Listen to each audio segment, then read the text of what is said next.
Greetings, loyal viewers, and welcome back to yet another Spyro commentary, and this one's a bit of a doozy, because this one is in total 20 minutes long, and it's gameplay footage from Gamescom of both levels, Sunny Villa and Stone Hill. So, there's going to be quite a bit to talk about, but I will skip over certain parts that do drag, because I would basically be prattling on in those points. And also, like with many of the ones that I did in the past, and frankly, I don't think I've ever done one this long, I'm gonna be quiet whenever a character actually speaks, so that way you can let the cutscene or whatever play out and hear their voices, because there are quite a few of those that I want to talk about in this commentary. So, without further ado, let's get started.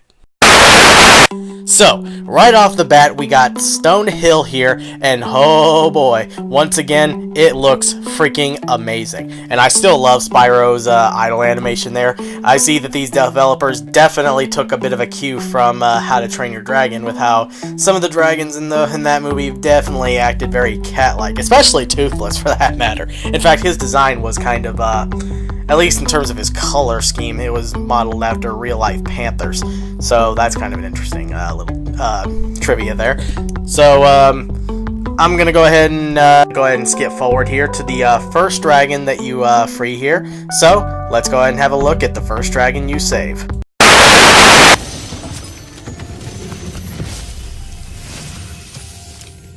When you free a dragon or step on one of their platforms, you're saving your progress.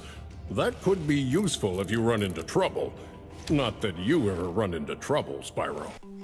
Aw, it's always nice to have a little bit of encouragement from your elders. But yeah, like I said, he looks really cool. It's still going for the artistic and inventive aesthetic that the artisans' dragons are known for in this world, which I really, really like. They all basically are like that of the Renaissance artists, so to speak. So, yeah. I also like the dynamic music a little bit more every time I hear it play out. So, going down the well, we're about to free none other than Gavin. So, let's take a look.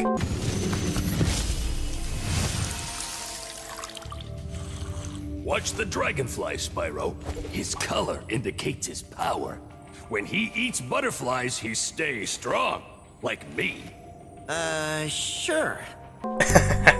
I should also mention, first I love the tattoo on his arm, but I also really like I also kind of like the mustache on him. It definitely gives him that brawny sort of look to him, which they're kind of going for with many of the very fit and muscular dragons in this game, which I think adds a bit more personality and distinction from dragons purely from their physique alone, more so than it did in the original. I also like the fire textures in this game, both from Spyro's flame right there, and from the torches that you saw just a minute ago on the wall. We've already been through a lot of this in earlier gameplay footage, so I'm going to go ahead and just once again skip forward to where we free the next dragon. At least I'm assuming it's from the top of that tower, so without further ado, here we go.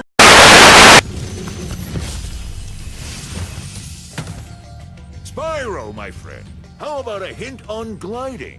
You bet. For the longest glide, press the jump button at the top of your jump, and try pressing the action button to drop down mid-flight. Now, there are, well, first of all, I love the giant-ass freaking brush he carries. That is freaking hilarious. But I also love the little changes in the dialogue that actually work with the fact that this game, unlike the original PS1 versions, is a multi-platform game, so it only makes sense to change up the dialogue to match that more. Like, they never, as far as I'm concerned, never explicitly say the buttons that you're supposed to press in order to perform things like gliding and spewing fire or charging and whatnot.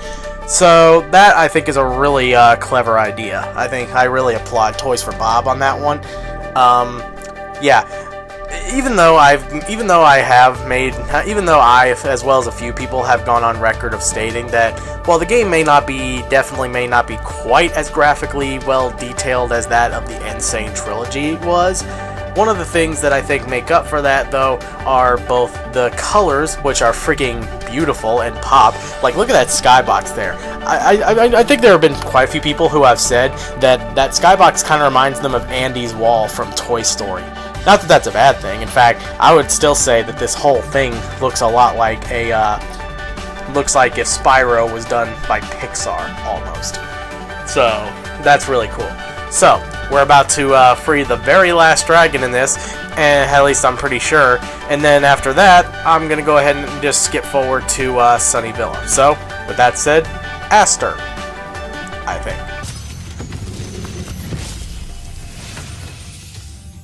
After you've freed all the dragons, pass through this fancy vortex thingamajigger. It'll take you back to the artisan home. But first, let me tell you a story. No thanks. See ya! Oh, Spyro. And Aster looked pretty cool too. And before I jump, I also like to mention that of all the graphical details they knew they had to make look phenomenal in this game, the water textures, even though they're supposed to still be distinctly cartoony, definitely it looks better than a lot of the water textures used in the Insane trilogy. Then again, given that, at least as far as I'm concerned, as with Spyro 2 and 3, you have the ability to swim in those. So, with that said, let's go ahead and move on to none other than Sunny Villa. So, we start off here at Sunny Villa. First, he's going to go to talk to that guy. Oh my, can you help us? Hordes of ferocious rhinocs have overrun our town and kidnapped the mayor. I like the new voices they gave to them. It's not quite the same as it was in the original, but it still makes them sound goofy and whatnot, which is a little bit more than I can honestly say for the new voices they gave to the monks in the level Colossus in Spyro 2. But it still sounds nice. And one of the things I like is having the ability to control the camera freely with the right analog stick in both the PS4 and Xbox One versions, because it allows you to do things like that. And I also loved the sunlight effect in that shot we just saw a second ago as the dude was panning around Spyro. That was freaking beautiful. And once again, I like the water textures in this game.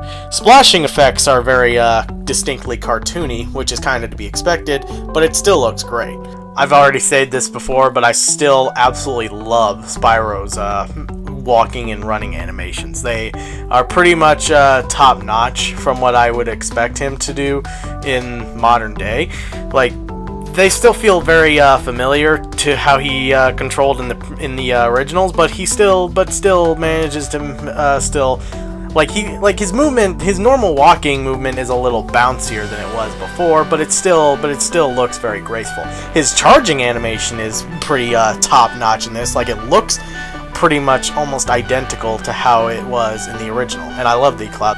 Given that they'll probably make achievements out of those, I'll definitely be going after a lot of the skill points from Spyro 2 and 3, mainly because I always thought it was fun to get those, and plus, getting them would reward you with an epilogue, and getting all of them would reward you with many, many pages, including in Spyro 2.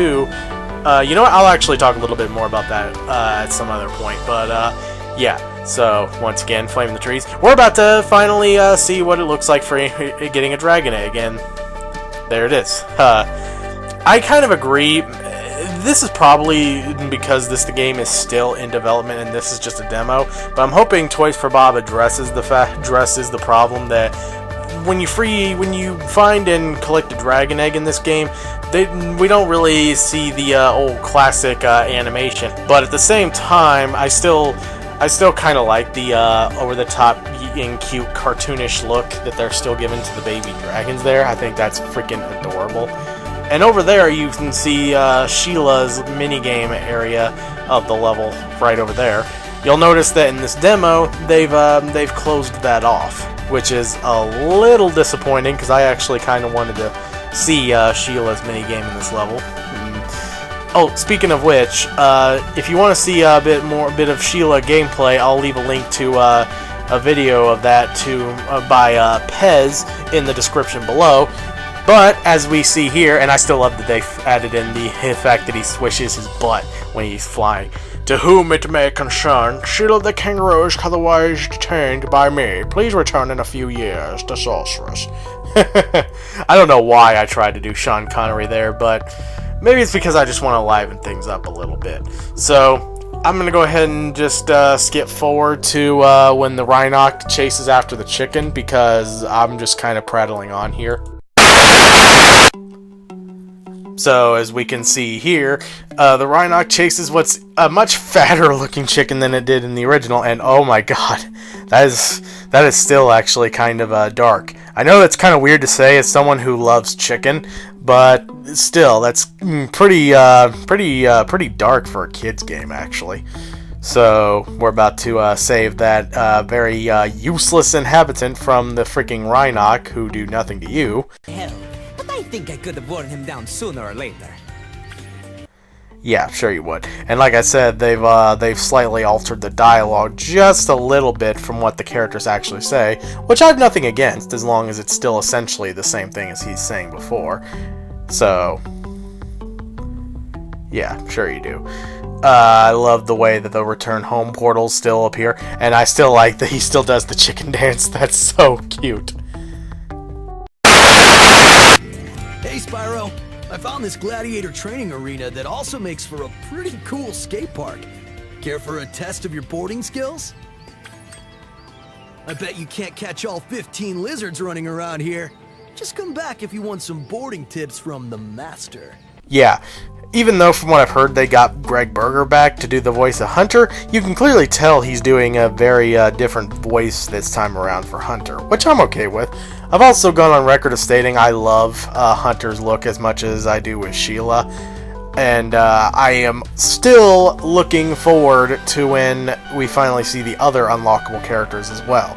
So, right off the bat, I can safely say the skateboarding looks pretty top-notch to how it was in the original. It looks a little more,